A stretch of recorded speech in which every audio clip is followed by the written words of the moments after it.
brasileiro tem o direito à saúde. E todos os governantes brasileiros têm a obrigação de proporcionar aos cidadãos esse direito. As ações dos governantes precisam ter como objetivo diminuir o risco de a população ficar doente. E não somos nós que estamos dizendo isso. É a Constituição brasileira que todas as autoridades juraram respeitar. Está registrado no artigo 196. A saúde é direito de todos e dever do Estado garantido mediante políticas sociais e econômicas que visem à redução do risco de doença e de outros agravos e ao acesso universal e igualitário às ações e serviços para sua promoção, proteção e recuperação. Mas o Brasil está há 12 semanas sem um ministro da Saúde titular. São 85 dias desde o dia 15 de maio. 2 médicos de formação deixaram o cargo de ministro da Saúde porque pretendiam seguir as orientações da ciência. E o presidente Bolsonaro não concordou com essa postura deles. Primeiro, o presidente menosprezou a Covid, chamou de gripezinha. Depois, quando um repórter pediu que ele falasse sobre o número alto de mortes, Bolsonaro disse que não era coveiro. Disse 2 vezes, não sou coveiro.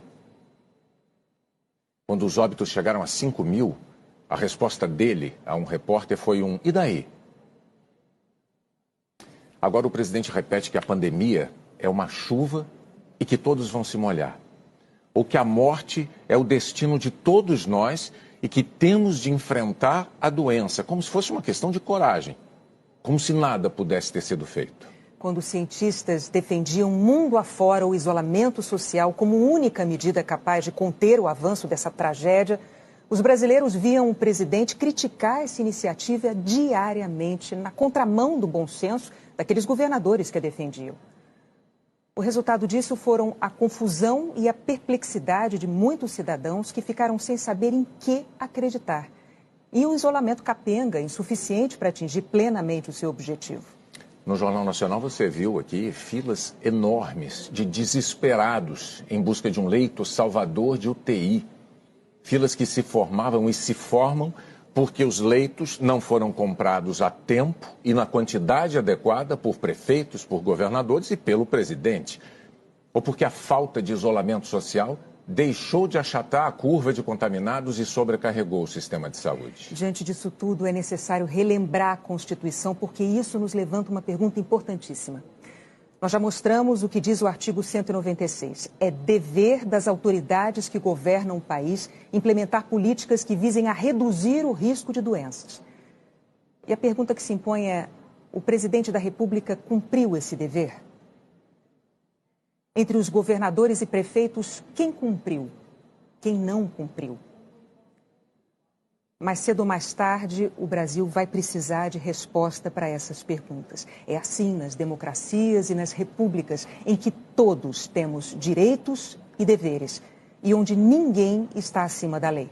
Essa resposta vai ter que ser dada principalmente em respeito às famílias de mais de 100 mil brasileiros mortos, porque eles não podem ser vistos só como números. O Jornal Nacional não vai se cansar de repetir.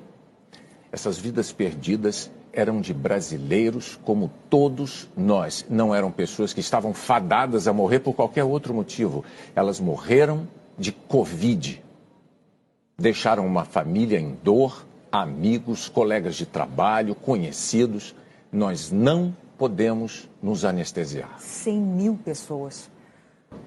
Nós reconhecemos a dor de todos os que perderam alguém querido nessa pandemia. Nós respeitamos essa dor e manifestamos a nossa solidariedade irrestrita com cada um.